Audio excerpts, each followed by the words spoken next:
Bismillah. Assalamu alaikum wa rahmatullah. Just like to welcome everyone here this evening, Cherry Hill, to GCLEA. It is a great privilege to host this size of a group with this esteemed guest of ours. Before we get started, just want to ask our religious director, Shaykh Rashid Ahmadi, a fellow alumnus of the Islamic University of Medina, to introduce the topic for you this evening and also to introduce our esteemed guest. Jazakallah khair.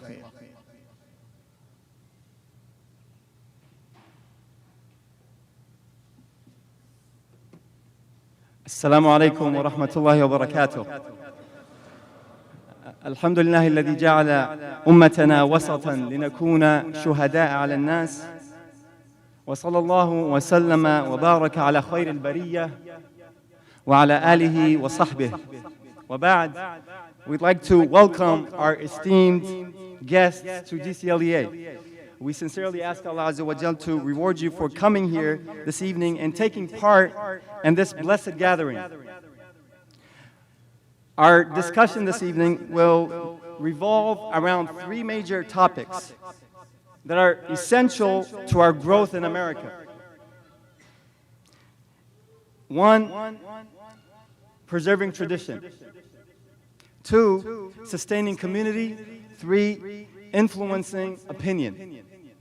And here to discuss this great topic is a very distinguished and honored guest and scholar whom we've personally benefited from tremendously the past 16 years, Shaykh Tahir Wyatt. And we know he's not happy with that, but the Prophet ﷺ said, نَجْزِلُ النَّاسَ مَنَازِلَهُمْ, and treat people according to their stature. And may Allah Azza wa Jal increase our Shaykh and preserve him. And as many of you already know, the Shaykh is a native of Philadelphia, the city of brotherly love. And there's a lot of love here, alhamdulillah, we feel it. The Shaykh, after being guided to Islam at a very young age, Allah Azza wa Jal blessed him again and allowed him to traverse the path of seeking knowledge in 1996.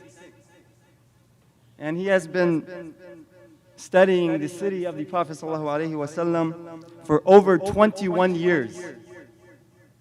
And in that time he has procured several degrees and is currently a PhD candidate at the Islamic University of Medina. And the Shaykh, Hafidhahullah Ta'ala, in 2013 was appointed by a royal decree to teach at the Prophet's masjid ﷺ, and thus becoming the first American ever to do so. And he is also the head of the translation department at the Prophet's masjid ﷺ, where he interprets the weekly sermon, the weekly Friday sermons at the masjid. And so much can be said about our noble Shaykh and his accomplishments and how influential he has been. However, this is not the setting for that. So without any further ado, we will hand the mic over to our esteemed Shaykh, Tahir Wyatt. May Allah preserve him.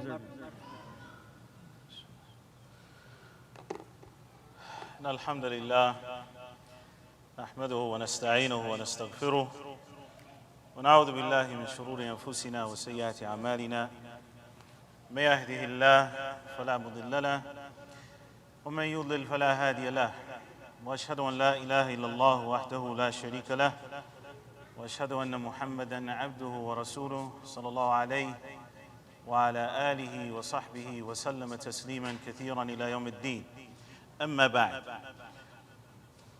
I know I'm not supposed to start like this, but I have to say that the Western approach to introducing people is really not Islamic at all. And I know that we've adopted that, even in the Muslim world. It's been adopted from the West to mention a person's accomplishments in front of their face. But the reality is that is not from our deen. We've adopted that. It's done in the Muslim world, but it was adopted from here, and that's because people here like to hear themselves praised.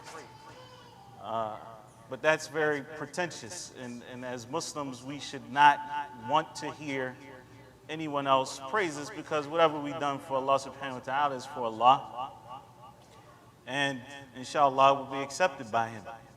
And those things that were not for Allah subhanahu wa ta'ala, no matter how great they may seem, it has no weight with Allah subhanahu wa ta'ala, and it may be used against the person. So I just want to correct something, because the Rashid, Jazallah Khairan, said that I am a scholar. I'm not a scholar. I'm here to hopefully benefit you, brothers and sisters, with some of what Allah subhanahu wa ta'ala has blessed me to learn.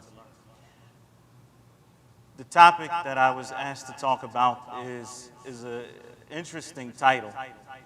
It says, Moderate Muslims in Modern America. And I think that before we get to the topic of modern America, we have to take a step back and look at the issue of moderate Muslims. We also have to consider, in light of that, what our responsibility as Muslims in general is. What is our responsibility? Allah subhanahu wa ta'ala clearly defined that in the Quran. Allah Azza wa Jalla said, إِنَّا عَرَضْنَا الْأَمَانَةَ عَلَى السَّمَاوَاتِ وَالْأَرْضِ وَالْجِبَالِ فَأَبَيْنَ أَن يَحْمِلْنَهَا وَأَشْفَقْنَ مِنْهَا وَحَمَلَهَا الْإِنسَانُ إِنَّهُ كَانَ ظَلُومًا جَهُولًا. Allah subhanahu wa ta'ala said that the Amana, which is normally translated as trust, but here the Amana refers to accepting the commands and prohibitions of Allah subhanahu wa ta'ala. That is, that Allah gave this offer to the heavens and to the earth and to the mountains, that if they fulfilled His commands and avoided His prohibitions, that Allah subhanahu wa ta'ala would reward them with Jannah. Allah Azza wa Jalla says, فَأَشْفَقَنَ مِنْهَا. But they were extremely apprehensive and scared to accept this Amana. وَحَمَلَهَا الْإِنسَانِ. But man took on that trust of obeying Allah subhanahu wa ta'ala, with the promise, and Allah Azza wa Jalla does not break His promise, with the promise that if we did so, that Allah Azza wa Jalla would reward man with Jannah. Then He says, in describing man who has accepted that trust, إِنَّهُ كَانَ ظَلُومًا جَهُولًا. Man has been a dhaloom. He has the trait of dhulm, which I'll explain in a second, because we normally translate dhulm as what? Injustice, transgression, but it means something a little bit deeper than that. إِنَّهُ كَانَ ظَلُومًا جَهُولًا. And he has the trait of al-jahl, which means ignorance. All right. Now, I'll get to that in a second, inshallah. So this is the Amana that mankind has taken on. Allah Azza wa Jalla then describes people who have taken on that trust, man who has taken on that trust, breaks them down into three categories. There are those who externally or openly, apparently accepted that trust, but internally they rejected it. And then there are those who rejected it externally and internally. They didn't even pretend. And then there are those who accepted that message or accepted that Amana, both internally and externally. But they have their shortcomings. So Allah subhanahu wa ta'ala says, لِيُعَذِّبَ اللَّهُ الْمُنَافِقِينَ والمنافقات والمشركين والمشركات ويتوب الله على المؤمنين والمؤمنات وكان الله غفورا رحيما. كان الله غفورا رحيما. So Allah subhanahu wa ta'ala says, breaks down mankind into three categories as it relates to this amana, this trust that we have taken on.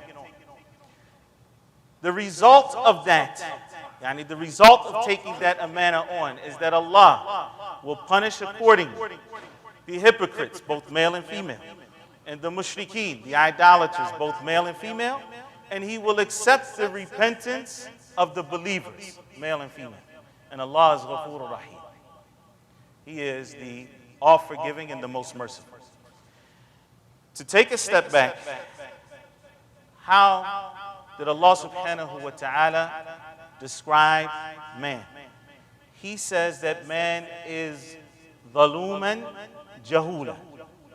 That man has these two qualities, a propensity for dhulm, which we normally translate as injustice. But again, it's deeper than that. So if we were to look at the soul of a human being, and he didn't look at it as an abstract object. Like the Prophet ﷺ said when he talked about the cleansing of the believer through salat.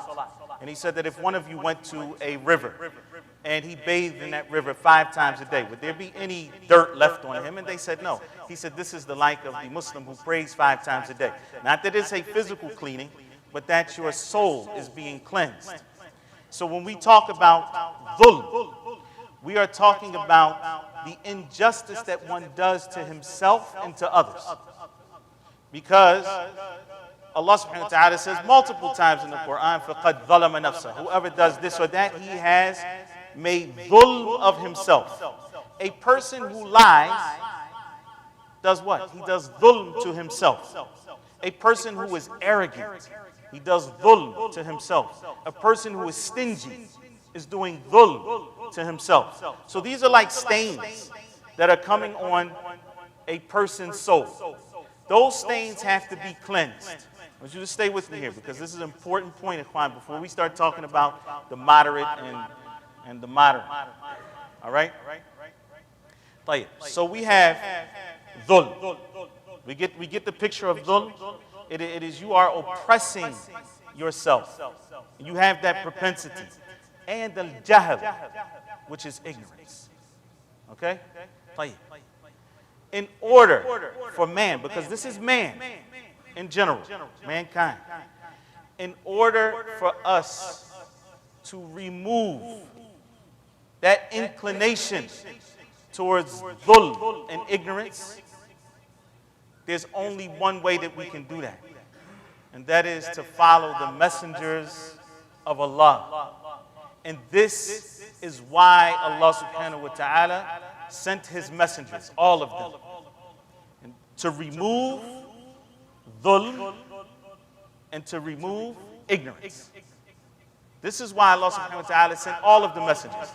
This is why He sent our messenger Muhammad sallallahu alayhi wa sallam, and he clarified what his mission was before the Prophet sallallahu alayhi wa sallam was created, before his father was created, before his grandfather was created. So when Ibrahim alayhi salatu wasalam finished building the Kaaba, he made a dua. He said, رَبَّنَا وَبَعَثْ فِيهِمْ رَسُولًا مِّنْهُمْ يَتْلُو عَلَيْهِمْ آيَاتِكَ وَيُعَلِّمُهُمُ الْكِتَابَ وَالْحِكْمَةَ وَيُزَكِّيهِمْ. Oh Allah, send amongst them. Who was them? He was in Mecca. Send amongst them a messenger from them who recites to you, who recites to them your verses, and he teaches them, and he does what? Purifies them. Teaches them because they are ignorant. Purifies them because they have stained themselves with dhulm. Allah subhanahu wa ta'ala answered that dua in Surah Al-Jum'ah. هو الذي بعث في الأميين رسولا منهم يتلو عليهم آياته ويزكيهم ويعلمهم الكتاب والحكمة وإن كانوا من قبل لفي ضلال مبين. So Allah subhanahu wa ta'ala says He is the one who sent amongst the unlettered, the ummiyin, a messenger from amongst them, reciting to them His verses and purifying them. Because the first quality that Allah subhanahu wa ta'ala described man with was what? Dhulm or jahl? Which one? Dhulm. Yuzakihim, Allah subhanahu wa ta'ala said. Purifying them, to remove them of the dhulm that they have with them, that injustice, whether that is to themselves or to others. وَيُعَلِّمُهُمُ الْكِتَابَ وَالْحِكْمَةِ. And He teaches them the book, and He teaches them the hikmah, He teaches them the wisdom, meaning the sunnah of the Prophet alayhi salatu wasalam, like Imam al-Shafi'i rahimahullah ta'ala said. So the job, the mission of our Messenger sallallahu alayhi wasallam was to remove from us this propensity and this inclination towards dhulm or injustice and towards ignorance. And this coincides directly with the statement of the Prophet alayhi salatu wasalam, who said, خَصْلَتَانِ لَا تَجْتَمِعَانِ فِي مُنَافِقٍ حُسْنُ سَمْتٍ وَفِقْهٌ فِي الدِّينِ.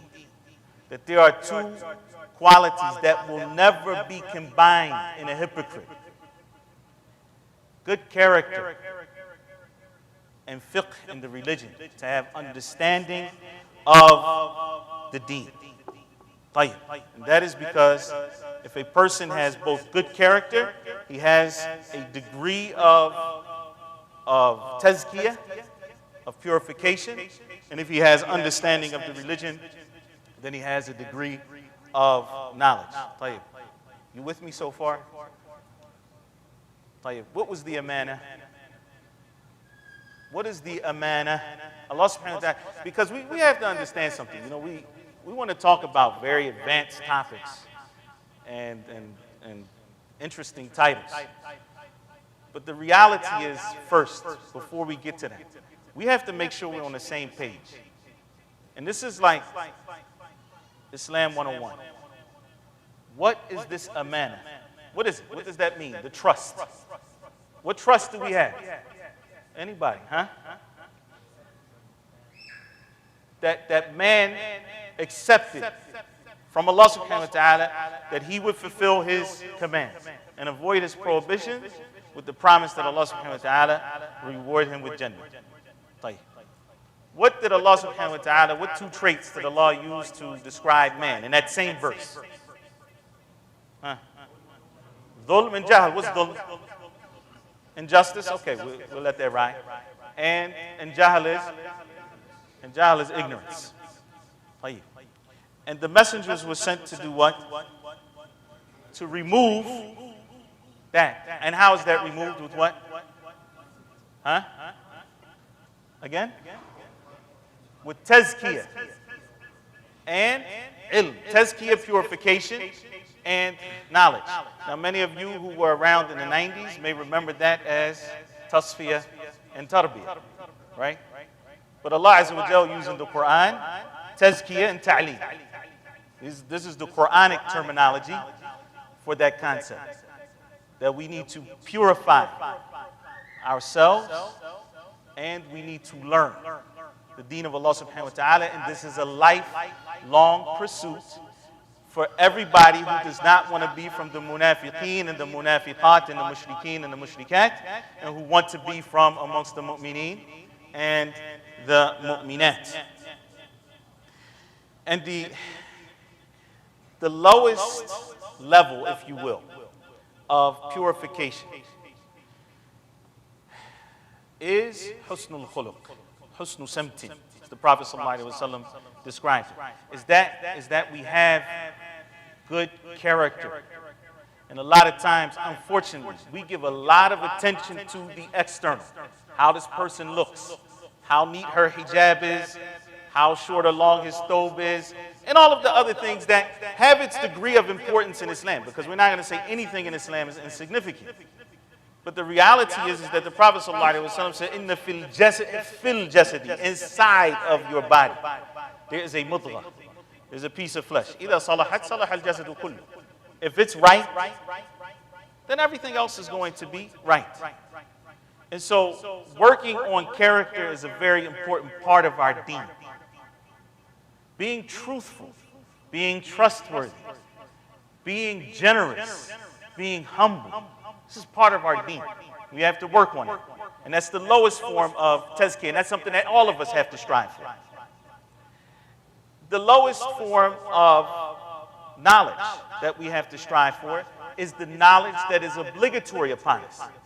Now, there's some knowledge that is obligatory upon every Muslim, that no Muslim is excused from.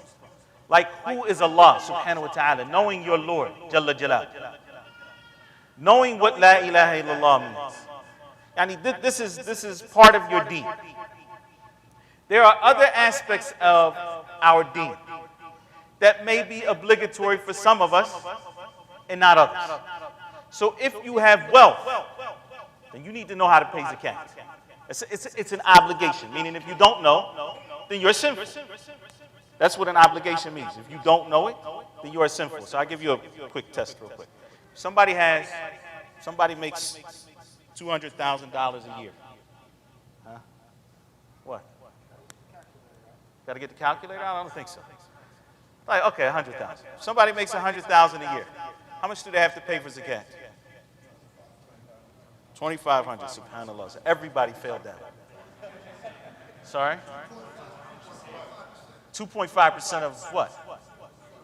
Of 100,000. Time out. 2.5% of 100,000 is 2,500, right? But it's wrong, because it doesn't matter how much money he makes. It matters what his surplus is. He may earn 100,000 and his expenses may be 120,000. So he's actually eligible for zakat. He doesn't have to pay zakat. But it is obligatory for those who have wealth to know this about their deen, besides the fact that it's the third pillar of Islam. So for women, they have a whole side of fiqh that is wajib for them to know.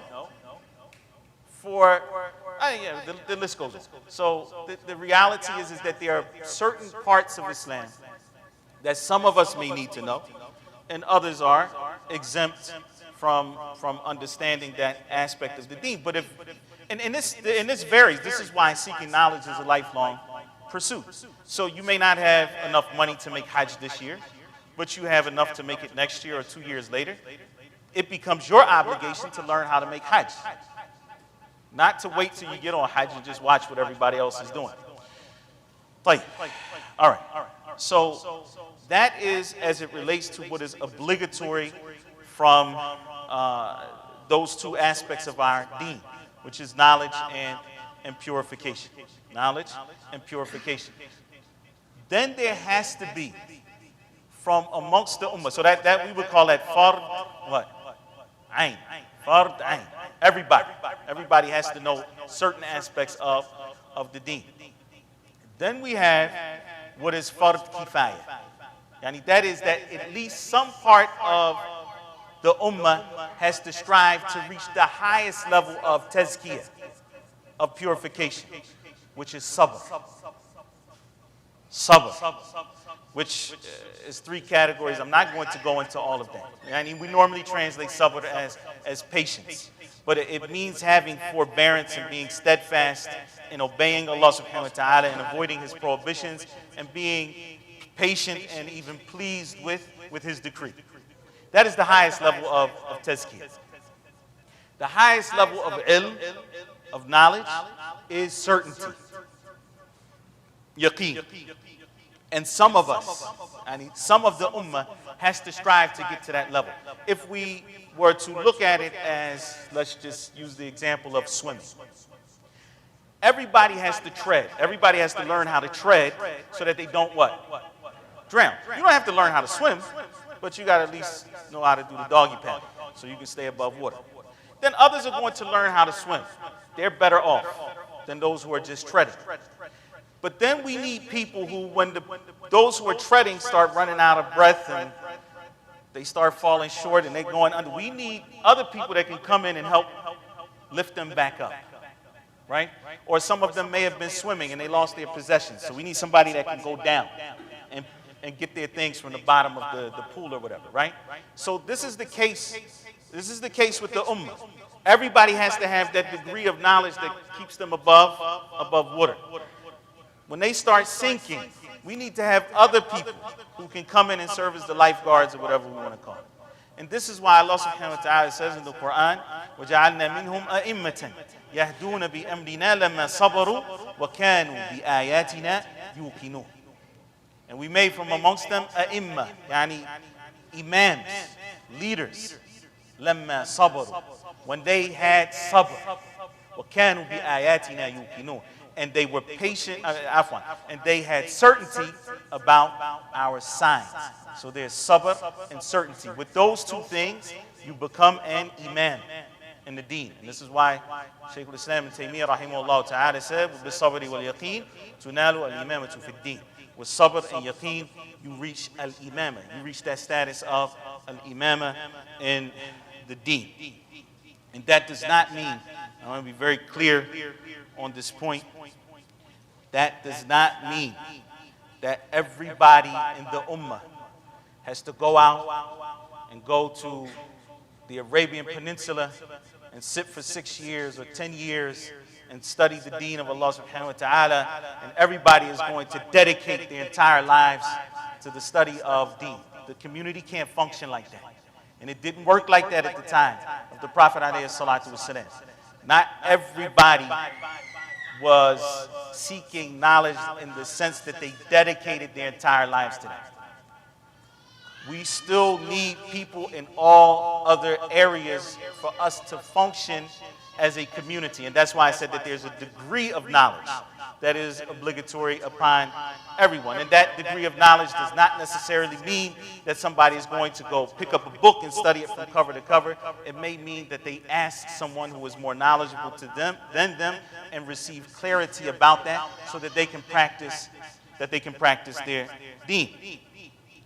But the other issue is, because we have that extreme, we have some people that make people feel like if they are not dedicating their entire lives to the study of the deen, then they're worthless. And that's an extreme. But we have another extreme. That is those who they don't care anything about it. They're totally apathetic to the concept of knowledge. And for them, the issue of knowledge is one where they feel like they have the right to interpret the religion for themselves. That is, that they are totally apathetic to the concept of knowledge, and they feel that they can come and say or believe anything that they want about the statement of Allah subhanahu wa ta'ala or His Messenger sallallahu alayhi wa sallam.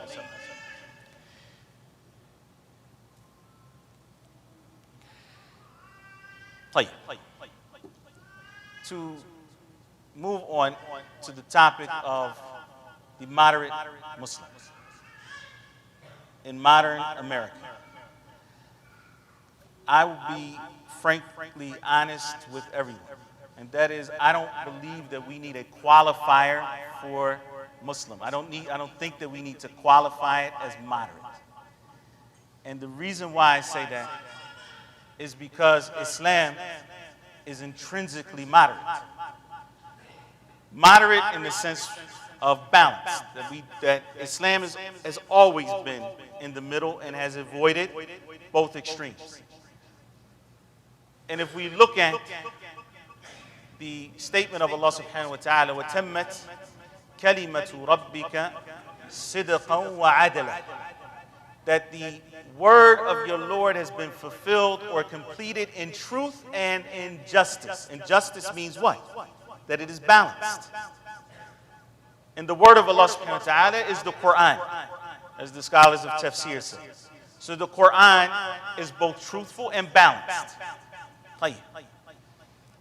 If we look at that story that many of you know, of the three men who went to some of the wives of the Prophet ﷺ and they inquired about his worship. and they heard moderation. And they said, but who are we next to the Prophet sallallahu alaihi wasallam? He's been forgiven of all of his sins. Those that have preceded and those which are to come. So one of them said, I'm going to pray all night. I'm not going to sleep at night. And the other one said, I'm going to fast round the clock. Not meaning that he's going to fast his entire life. He's going to fast every day for the rest of his life. And I'm never going to break my fast. I'm going to fast 355 days in a lunar year. All right? And then there was another one who said, I am not going to marry. I'm not going to marry anybody. In other words, he's going to dedicate himself totally to the worship of Allah subhanahu wa ta'ala and not get married. The Prophet sallallahu alaihi wasallam, when he heard about them, he said, who is it from amongst you who has said such and such? Wallahi, he said, by Allah, I'm the one from amongst you who has the most taqwa and the most fear of Allah. And I pray at night and I sleep. And I fast some days and I don't fast other days. And I get married.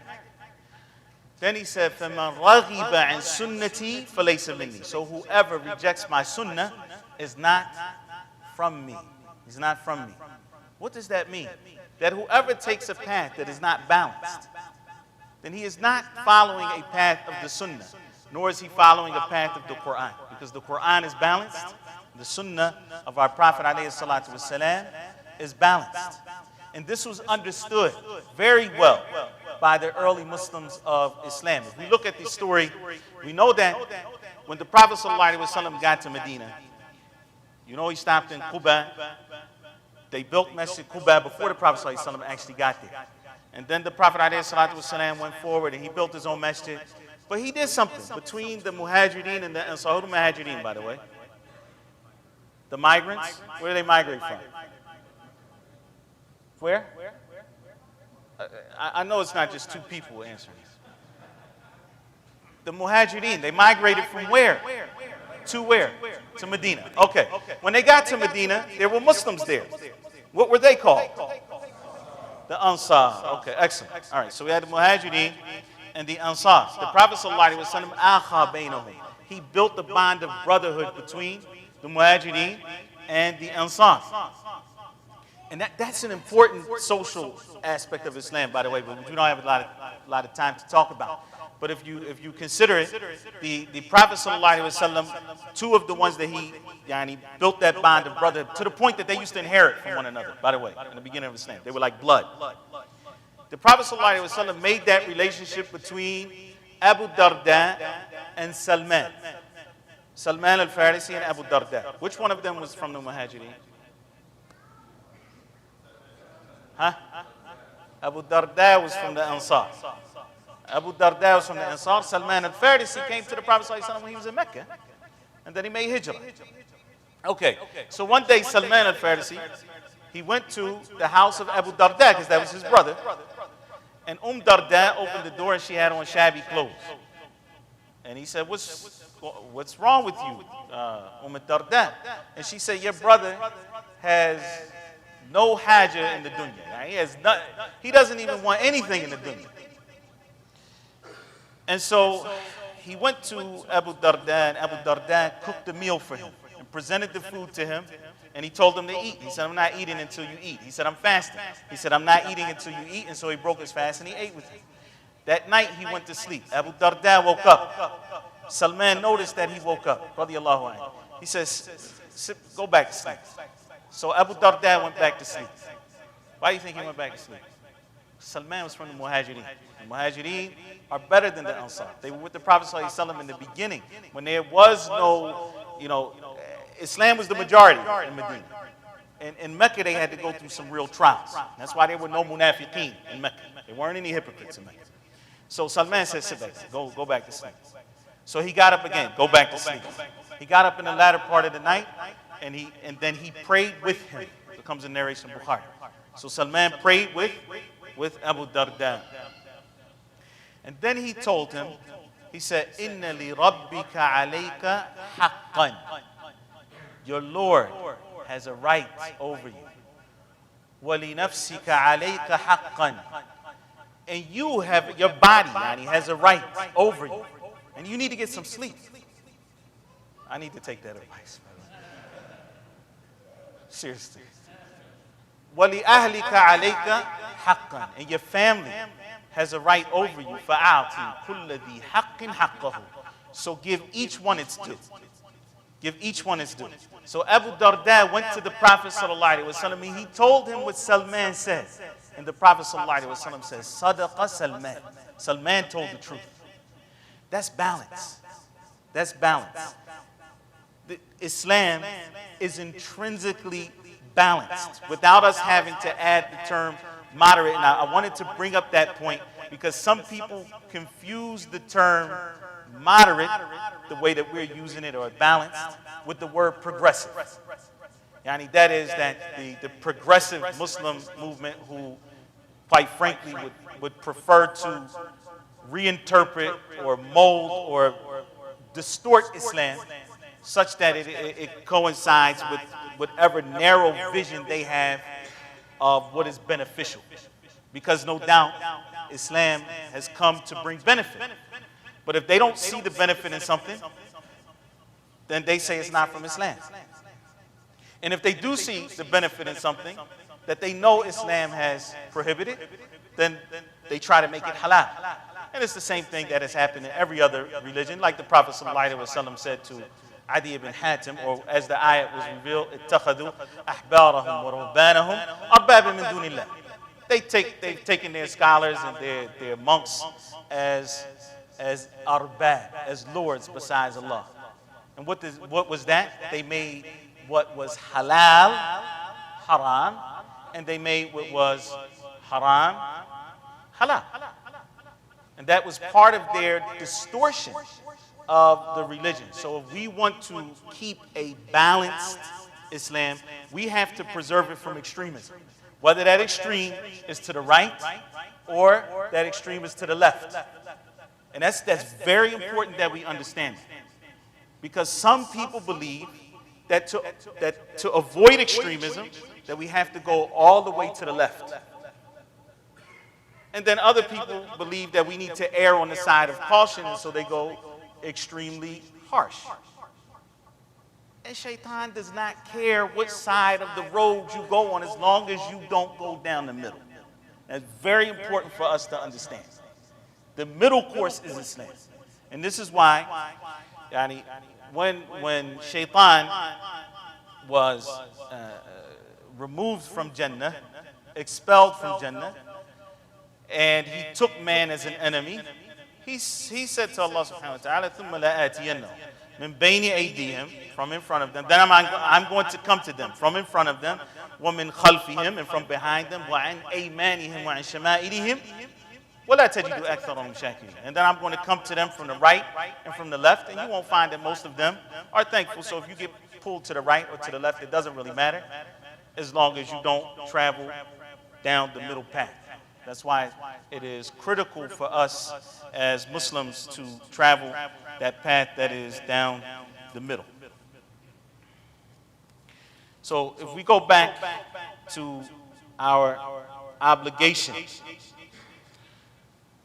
as Muslims, we have an obligation to strive for both purification and to strive for knowledge. And that is our identity as Muslims.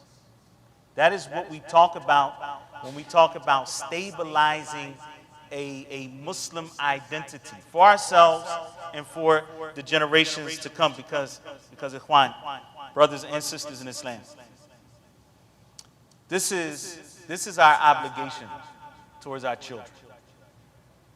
You know, our Prophet ﷺ said to us, he was talking to this ummah, كَفَى بِالْمَرْءِ إِثْمًا أَنْ يُضَيِّعَ مَنْ يَعُودُ.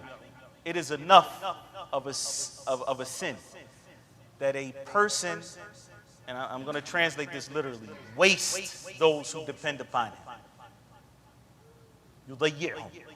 Yani he loses them and he wastes them. And this is our responsibility, that we don't lose our generation. That's a sin. that we preserve this identity, that we create and support and maintain the institutions that have been put in place to preserve knowledge and to preserve purification. It's very important that we understand this point here. If we don't recognize that this starts in the home, because we have to recognize that the first institutions are the homes. It is not the school. It is not the ma'had or this seminary no. It is the home. That is the first place where your child is going to learn to either respect Islam or to have a, wishy-washy opinion of Islam. So it is your obligation to lead by example. Don't drop your kid off at the masjid on Sunday and leave it to the teacher at the Sunday school who sees your child 2 hours out of the week. And then when your child is not practicing Islam the way that you think he should, then you come and you blame the Islamic studies teacher at the masjid. Or you want your child to be in tahfidh and he's never seen you read the Quran outside of Ramadan. How are they supposed to develop a love for the deen if they don't see deen being practiced? If they see you lying to other people? Because being truthful is from this deen. And the Prophet ﷺ said, Inna al-kadhiba yahdi ila al-fujur. Wal-fujur yahdi ila an-nar. That lying leads to just being obscene and corrupt, and that leads to the hellfire. From our deen is to be truthful. If your kids see you lying, how are you supposed to enforce them being truthful? Because this is our deen, all right? So our homes are important. We cannot come and expect our children to have a reverence for purification and for knowledge, which is what we're here for. That worship of Allah subhanahu wa ta'ala. If you tell them, no, don't fast today because you have football practice. It's Ramadan. This is part of your deen. Is it really worth it that they not fast and they leave off a pillar of Islam so that they can go to football practice? Or so that they can run a race? Or any of that? I mean, we have to be very, keen on this issue, that the home is the first Islamic institution, and we, that is the parents, we have to do a better job of setting that example. But there's no doubt that the Islamic schools, when we talk about K to 12, that they play a very vital role in enforcing this Islamic identity and stabilizing that Islamic identity. By a show of hands, how many of you have school-age children? No, like real high, not like this. Yeah, okay. Like, no, keep them up. Please, keep them up. They'll go down in a minute. Watch. Keep them up. No, come on, Jabril. Put the hand up. All right. Like, no, keep them up. Keep them. It's not that long. Okay, just keep them up. You have school-age children. Okay, keep them up. How many of you have all of your school-age children in Islamic schools? All of them. Alhamdulillah. That's about 2%. MashaAllah. Play down. Sorry? Yeah, homeschool counts. Fine. Play. No, I have a question, because I'm not going to bash you for not having your children not in an Islamic school. But I want to know the reason why. Why don't, just like, let's have a frank discussion. Why don't you have your kids in Islamic schools? Or all of them? The cost. Okay, so it's expensive. It's a private institution, it's expensive. Anything else? Come on, let's be real. Come on. It's worse than public school. In what sense? Okay, so you're saying even from a moral perspective, that the only thing Islamic about the Islamic school is the name. Okay, got you. Mashi. The academics. Okay, so it may offer an Islamic environment, but they're not learning much, is what you're like, in terms of like secular sciences and things like this. Anything else? Yes. There aren't enough of them around. Yeah, the location, it's too far of a distance. Yes. Preservation of character. So by sending them to the Islamic schools, they're losing character, you're saying? There's nothing Islamic about it but the name, basically. But it goes back to this. Tahir. Here's the reality. Our schools are underfunded. That's the bottom line. Anybody that has worked within the Islamic school system knows that the schools are underfunded. There's just not enough money to hire qualified people or enough qualified people. So our schools are underfunded. But Ikhwan, we have to start funding these schools differently. If we look at the best private schools in this country, they only take 55% of their budget is based on tuition. And the other 45% comes from endowments and grants and fundraisers where necessary, which I'll talk about in a minute, inshallah. Okay? But the reality is that if you can't hire qualified people, you can't make them a comparable offer. You're offering them half of what they would make somewhere else. All right? Then what happens is you're not going to get that quality education, which means that the people who have the money, who want their children to go to a good school, are not going to pay for them to go to that school.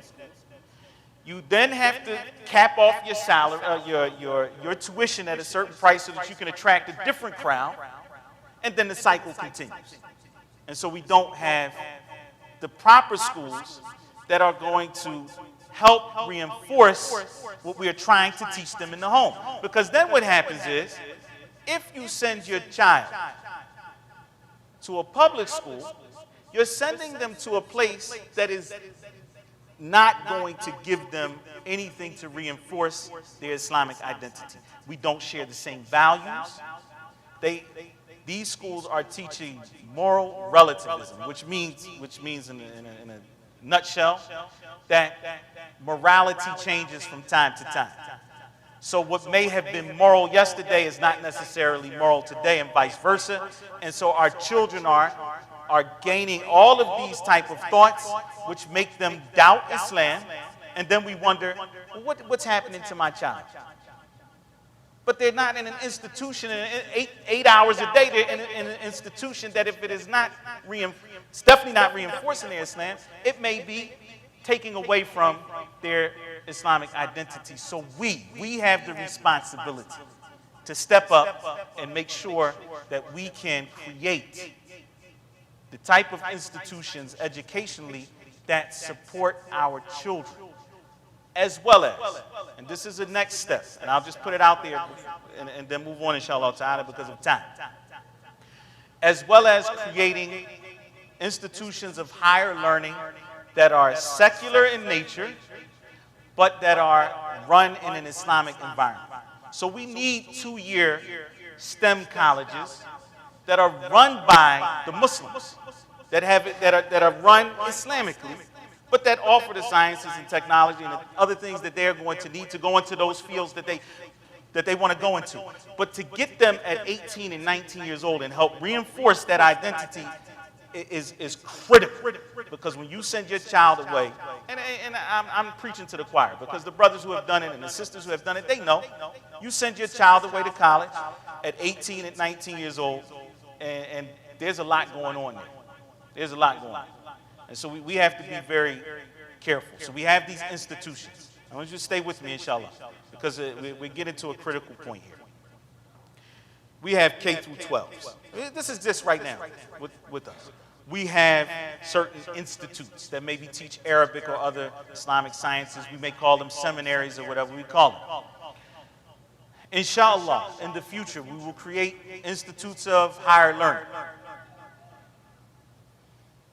So we've had this identity that has been stabilized amongst the Muslims. Now the Muslims have to have a place to congregate. That place that they congregate is called what? It's called the masjid. The masjid is the hub for the Muslims. It is the bedrock of the Islamic existence in this country, that we have masjids. And alhamdulillah, we've had masjids that have been built, for the last, I don't know how many years in this country, but since the Muslims have been in this country, for over 100 years, well, alhamdulillah. But you can see the masjids have spread, especially in the last 30 to 40 years. And nobody is going to deny the virtue of praying in the masjid. The Prophet ﷺ said that praying in the masjid is 25 times more, praying in jama'ah in the masjid is 25 times more the reward of praying solo, by yourself. And by the way, if we put that in monetary terms, I think the masjid would be a lot more crowded most of the time. Right? Okay. I'll just give you an example. If someone offered you $10 an hour to work from home, okay, $100 an hour to work from home, would you take the job? Huh? You probably work from home for $100. You change your job? Okay. Tell you. If someone said, though, I'll give you $2,500 an hour, not $100 an hour, $2,500 an hour, but you can't work from home. You got to get in your car and you got to drive 10 minutes, work from the office. Would you take that job or would you stay in the house? Okay, pray in the masjid. Barakallah. All right. Tell you. Now, the Prophet ﷺ also said the importance of being in the masjid. No, because we need to understand the role of the masjid in Islam, because it's an important role. The Prophet ﷺ said, "La tamna'u ima Allah masajid Allah." Do not prevent the female slaves of Allah from going to the masjid. And Ibn Umar radiallahu ta'ala anhu was the one who narrated this hadith, and his son heard him and he said, "Nah, I'm not letting my wife go to the masjid. I'm not letting my wife go to the masjid." Ibn Umar said, "I tell you that the Prophet ﷺ said, and you tell me you're not letting your wife go to the masjid." And he refused to speak to his son.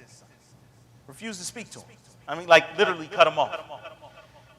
Because the masjid is that important in Islam, that we are afforded that opportunity to congregate.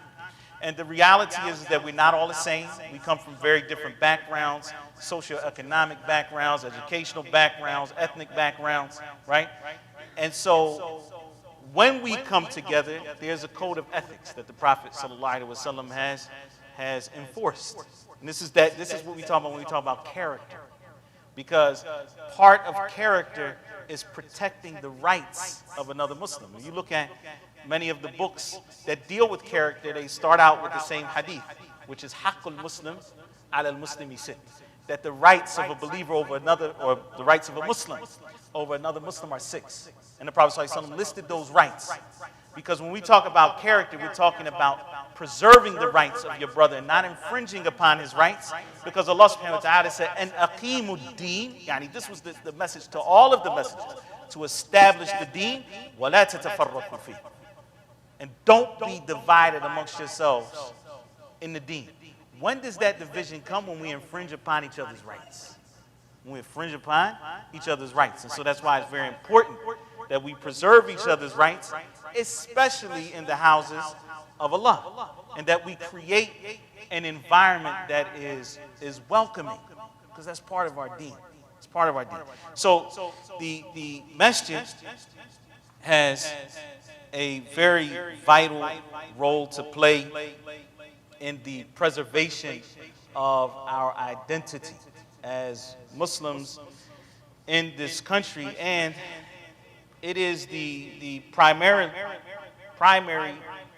educational center for the Muslims. Like we talked about K through 12s and seminaries and this, but the majority of the Muslims are going to be learning their religion in the masjid, because the masjid is dedicated to teaching a more general audience. The khutbah is delivered in the masjid. A lot of times the Quran is being recited in the masjid. It's taught to others in the masjid, memorizing it, learning the meanings of the Quran, and so on and so forth.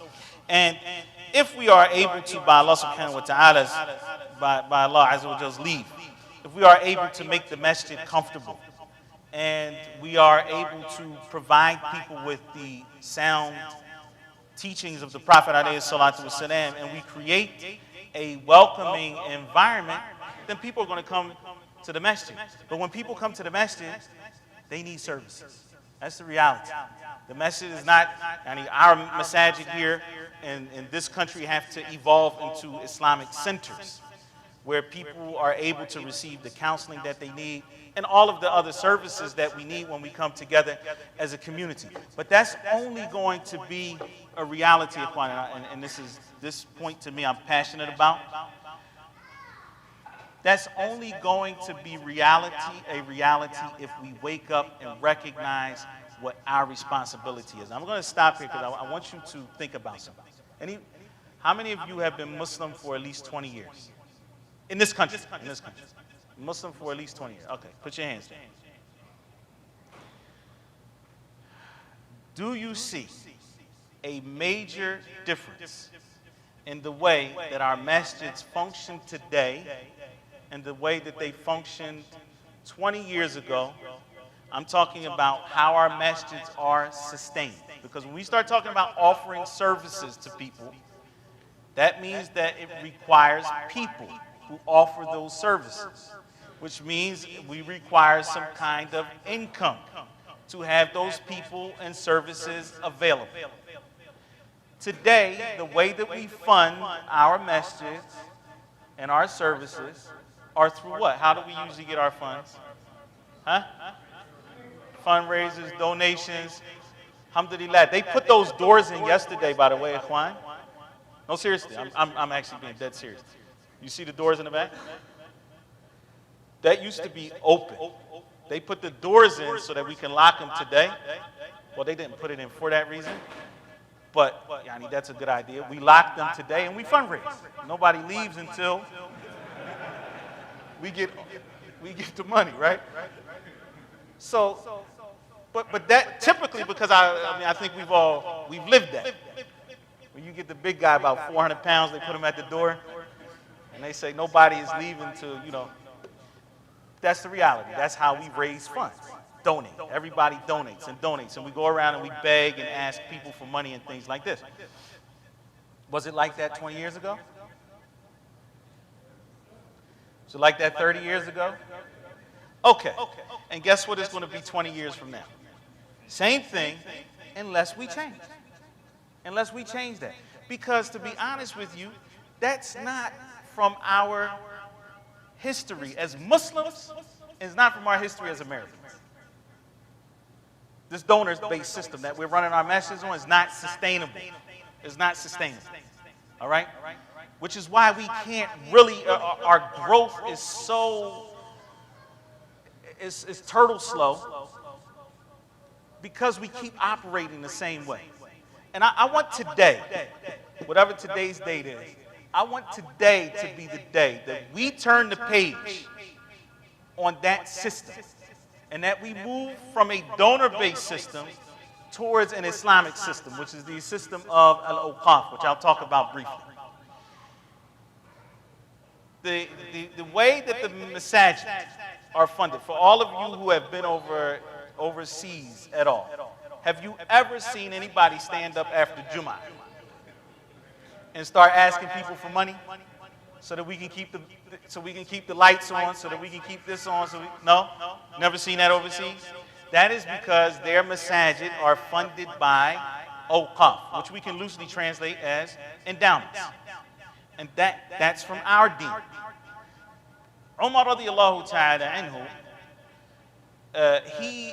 after the Battle of Khaybar, Umar radiallahu anhu had a very nice plot of land. It was farmland. And so he went to the Prophet. He wanted to give it away as sadaqah. The Prophet ﷺ suggested to him, pay attention here. The Prophet ﷺ suggested to him that he ihbis, in shitta habasta aslaha. If you will, you should habasta aslaha. How do I translate that? Hold on to the land, what tasaddaq, and give away the fruits of that land, the crops. Okay, so those crops, the land, let's just put a figure on it. let's just say the land is worth $50,000. And the crops bring an annual yield of $10,000. So if he gave away the land, that would be a great thing, right? Because 50,000, that's good. But if he keeps the land and he gives away the yields of those crops, then now he's doing 10,000 this year and 10,000 the next year and 10,000 until today. Until today. Because that land, and Umar radiallahu ta'ala anhu forbid that land be sold or that it be given away as a gift or that it be inherited. So, this is the concept of a waqf. Now, I'll give you a modern day example.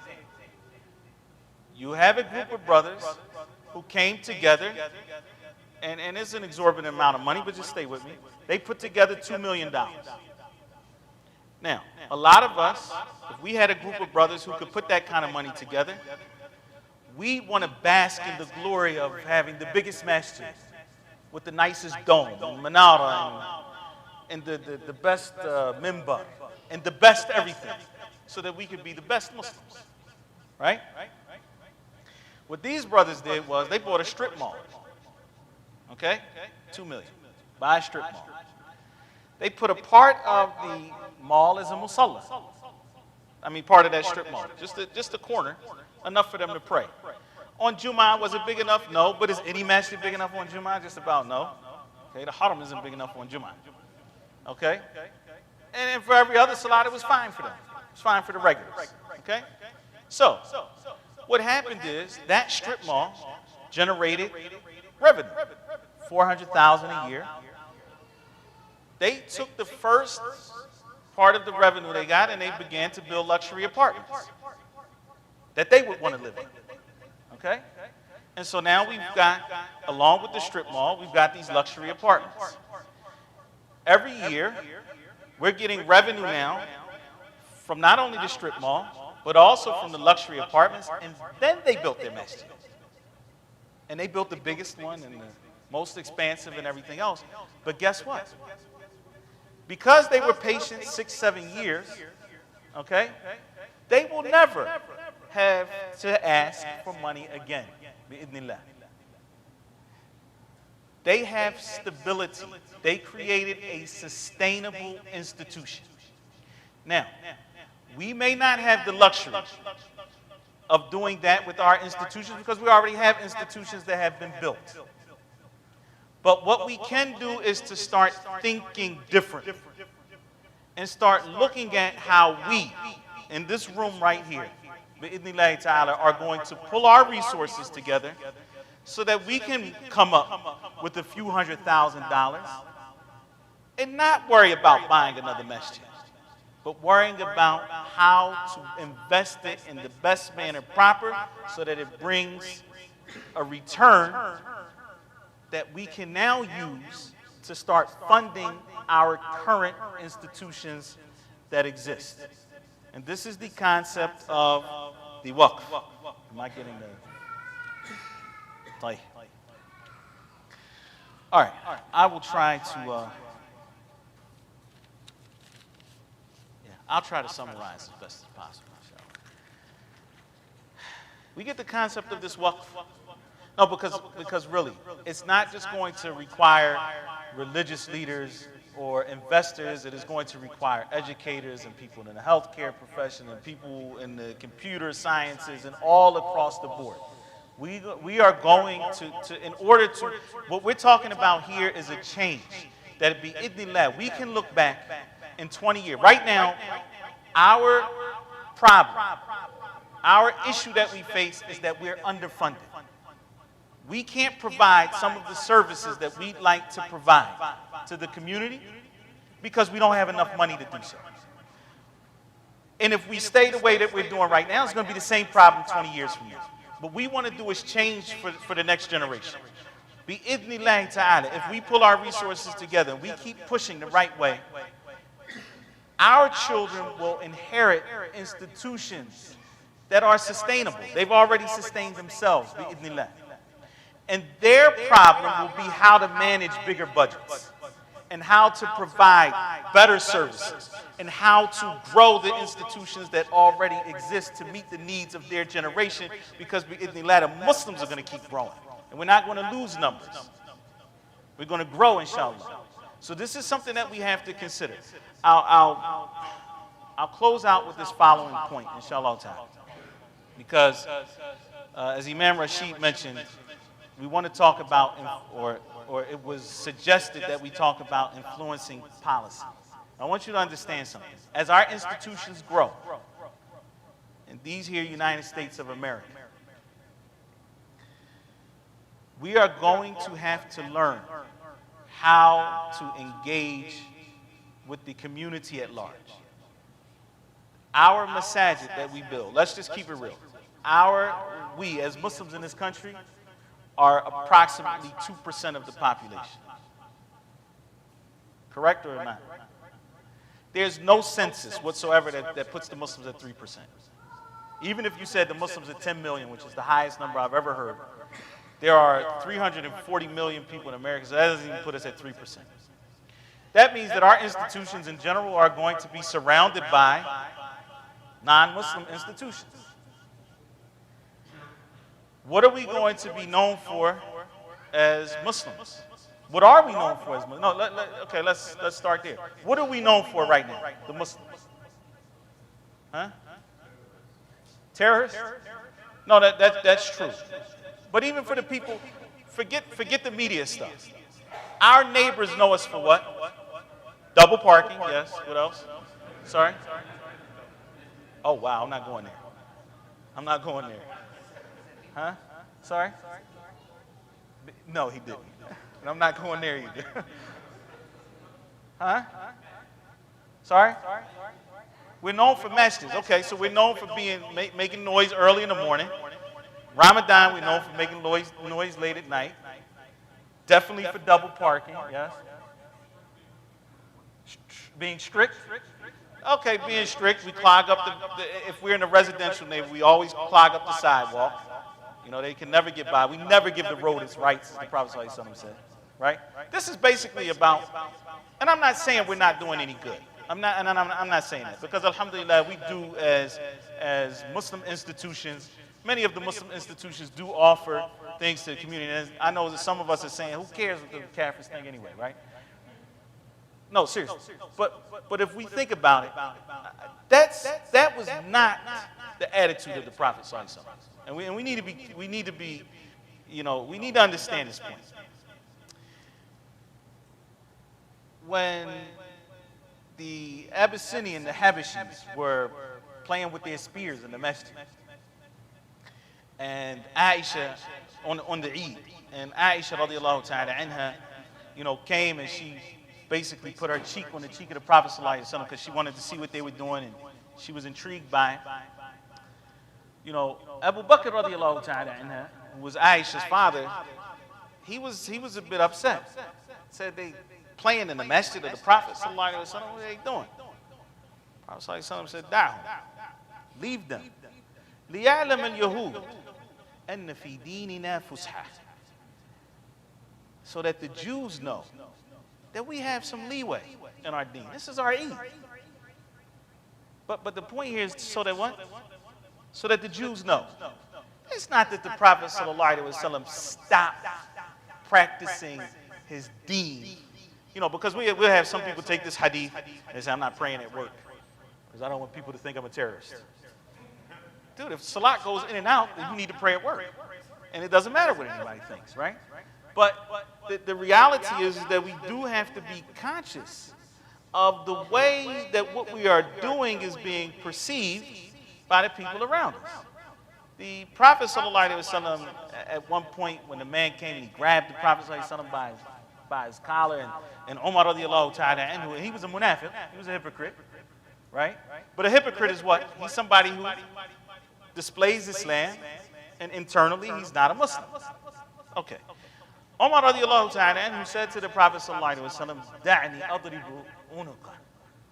O Messenger of Allah, let me take care of that for you. That's how I'll translate it. Let me take care of him for you. And the Prophet ﷺ said, لا يتحدث الناس أن محمدا يقتل أصحابه. We're not going to let the people say that Muhammad kills his followers. Okay.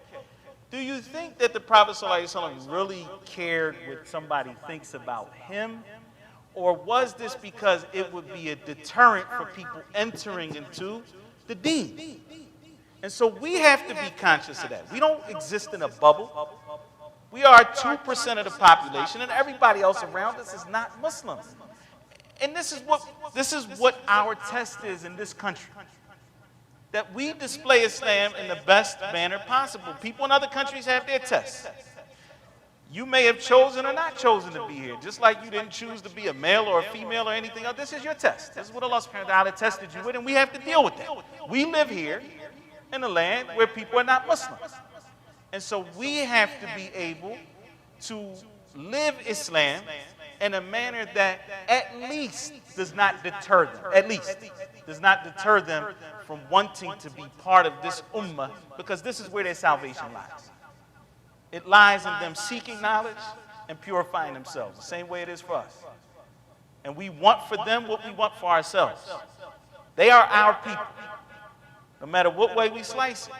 They are our people, and this is why every prophet, and if you look in Surah Al-Araf, for example, in Surah Hud, where it talks about the stories of the prophets, those prophets were sent to a people who were not Muslim, and they would say to them, Ya qawmi, oh my people, oh my people.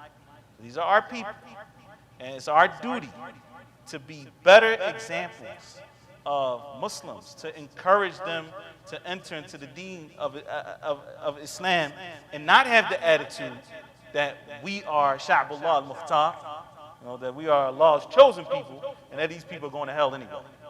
We cannot have that attitude. And if we look in the seerah of our Prophet ﷺ, and even some of his companions, if you look at Abu Bakr radiallahu ta'ala anhu, when the Muslims were forced out of Mecca, that first hijrah that they made to Habasha, to Abyssinia, Abu Bakr, as he was going south and he was heading towards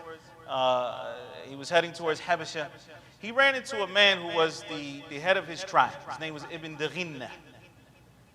And Ibn Daghinna knew Abu Bakr as-Siddiq from trade, and he said to him, and where exactly are you going?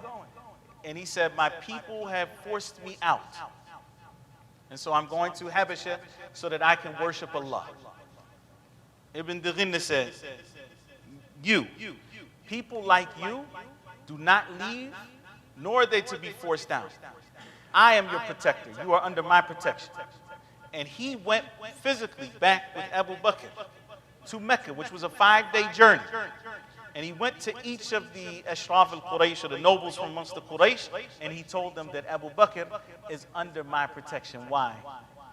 He said, because you honor your guests, and you provide for the needy, and you take care of the orphans.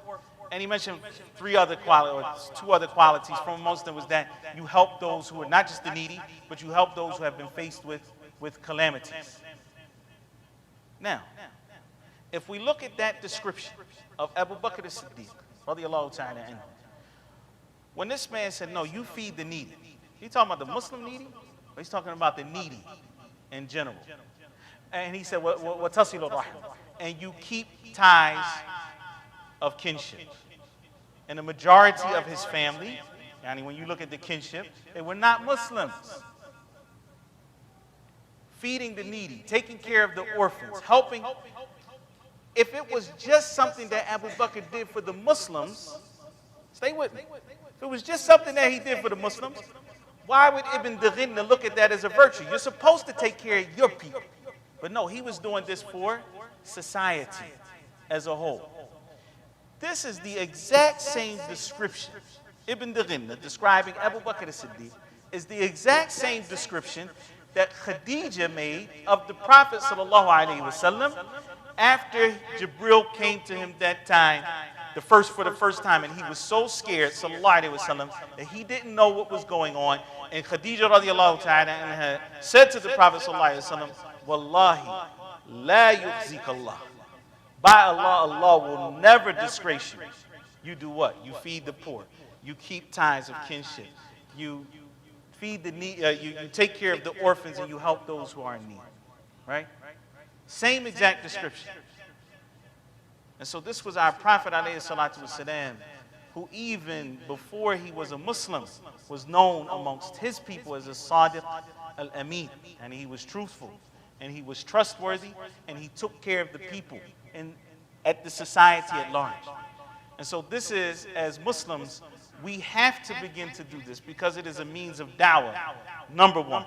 And number two, it is a means of protecting our institutions.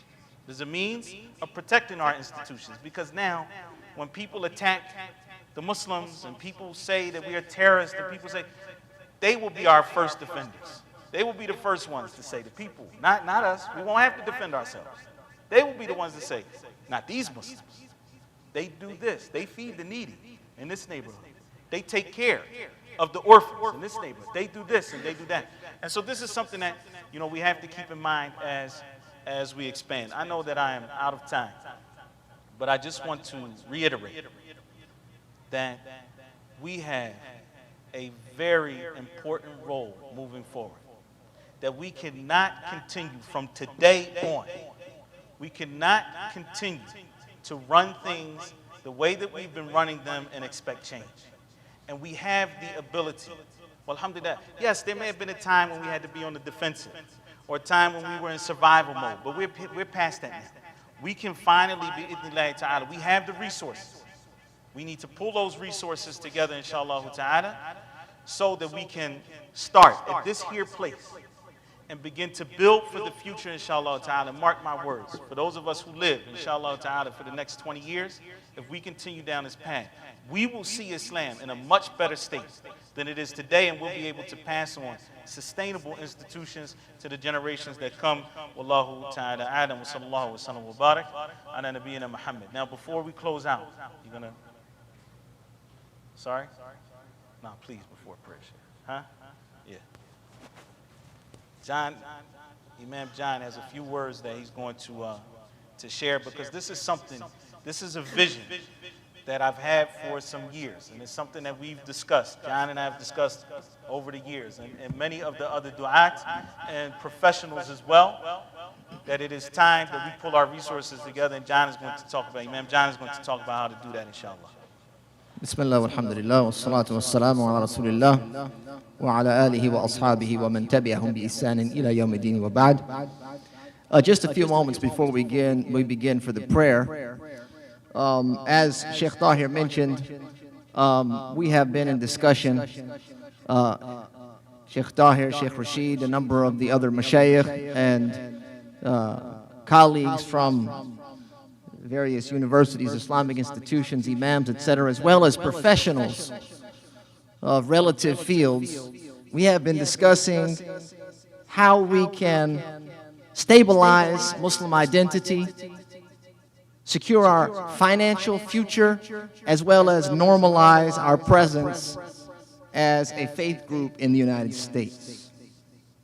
So among this team, which has to grow, we have been developing a very practical and a scalable model that can be implemented in any community. Scalable. Based on your size, you can implement something that will address the most pressing short-term and long-term challenges that you are likely to face. So here, you're at GCLEA. This is a community center that serves Cherry Hill and the surrounding townships. As much as I'd love Shaykh Tahir to lock those doors, as he said, and have a fundraiser, he's going to leave that up to me for my community. You guys can have your lock-in in your own communities. So what I want to do is, instead of talking about theory, I want to give you an example of what it could look like in your own community based on this practical approach Three things we're discussing, which is stabilizing Islamic identity. So here in this community, we have been working towards these goals since we opened, and that's 2010. Very short life. So we began by opening an after-school program because there was not an Islamic school in the area. So we would supplement their academics with religious studies to help develop that identity. And I give you one example from this because this is a beautiful example. It's very important. We had one young participant in the group. His name was Yaqub. In public school, when you call the roll, the teacher murdered the name, of course, at the beginning of the year, and he said, "No, miss, my name is Jacob." Translated it over to standard English. "My name's Jacob." And she would ask, "Where are you from?" He was originally from the Muslim world, and he was shy to say where he was from. When he started with our program, halfway through the school year, the roll time came around. The teacher said, "Jacob, are you here?" He said, "Ma'am, my name is Yaqub." She tried to pronounce Yaqub. He says, "No, Yaqub." Corrected her pronunciation because we were able to provide them, these young children, an opportunity to stabilize that identity. It was wishy-washy. He was in hiding. After-school program, Sunday school was offered, seminary is in the works to be developed, Islamic studies for adults, and a full-time Islamic school is in the future. These are institutions that we all understand. We all are after in our own communities. The key here, and I remind you of the example given by Shaykh Tahir moments ago about Umar radiallahu anhu and that piece of land, setting it as an endowment to continue to support the Dawa, Islamic efforts, to continue to support those institutions that are so needed to stabilize identity. It continues until this very day. That, my dear brothers and sisters, is what you call a legacy. That's a legacy. We need to be thinking about what will be the legacy of this community, of you. What will be your legacy? Will you leave your children a burden? Because I'm telling you now, they're already looking at it that way.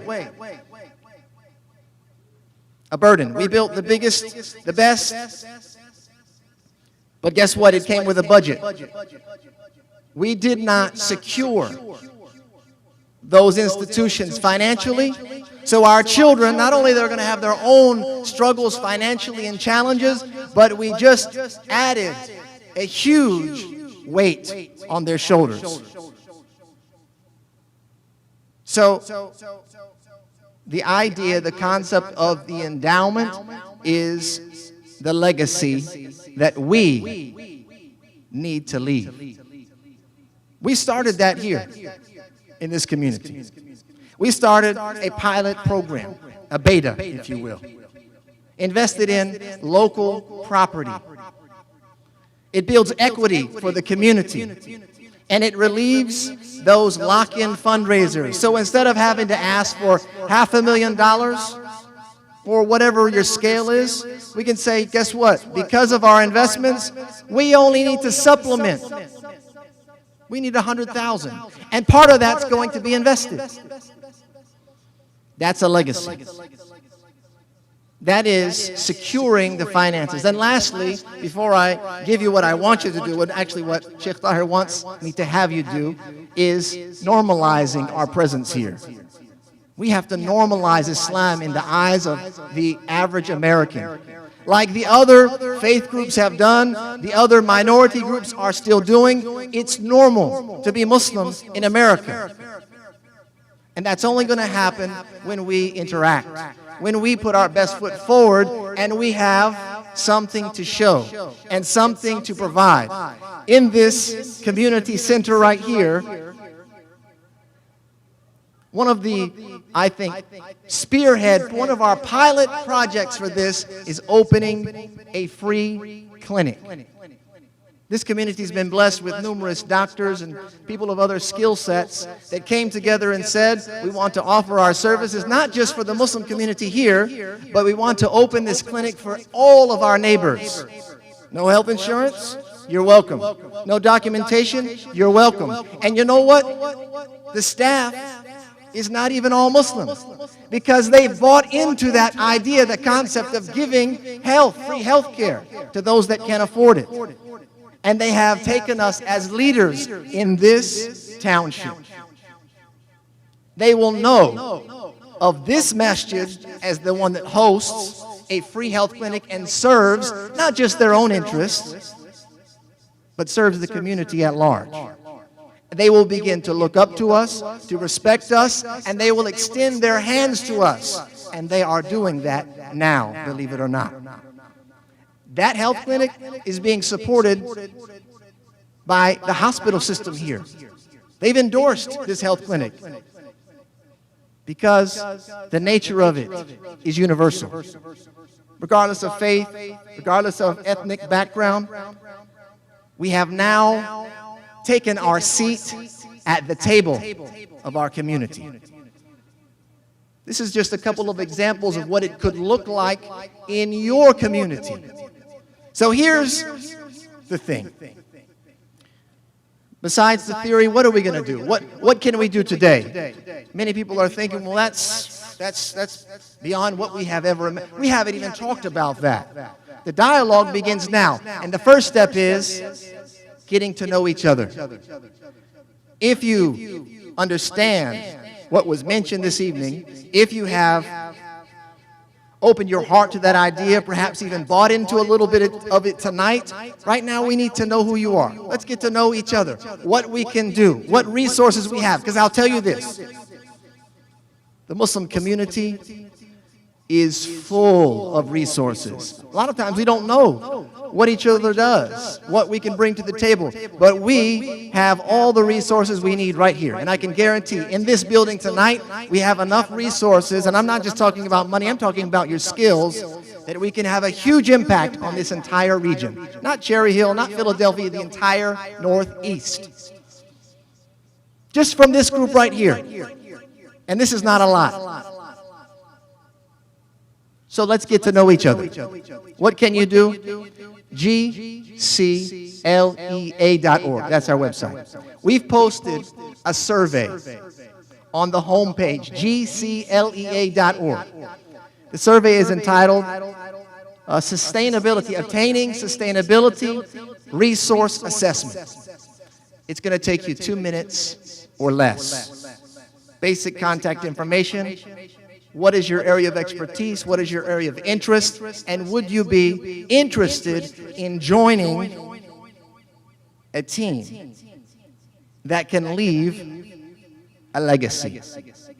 Jazakallah khair. You could do it right now. You got your smartphones. We're going to make the adhan. We're going to make the adhan in a few minutes for you to pull out your smart devices. Everyone, if you got, hopefully got some data on your phone still left over. Not too much faith. Take a little Facebook diet. Stay off the tabloids of Twitter, etc. Go ahead. Pull out your phone. GCLEA.org. On the homepage, you'll see a link. It says, Attaining Sustainability Resource Survey. You click that. It'll take you to a survey. 2 minutes or less, you'll be done. It'll be time for prayer, and we can begin moving forward. Jazakallah khair.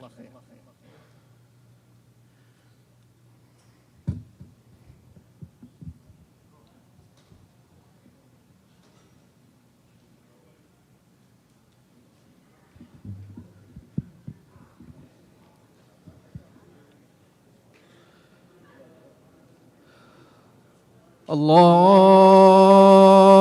Akbar, Allahu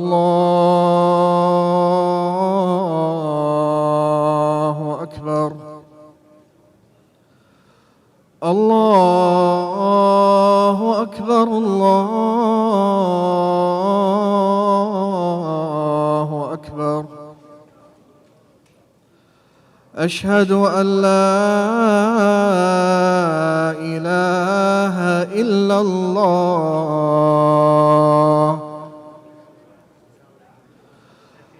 أشهد أن لا إله إلا الله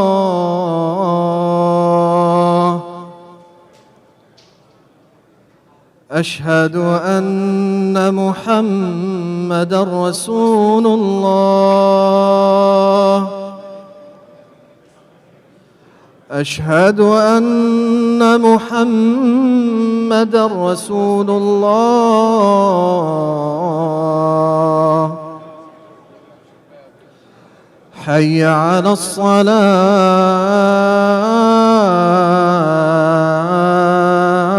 الصلاة حي على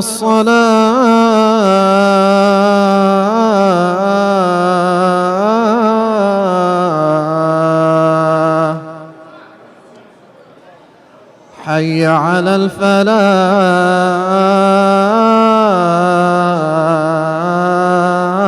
الفلاح حي على الفلاح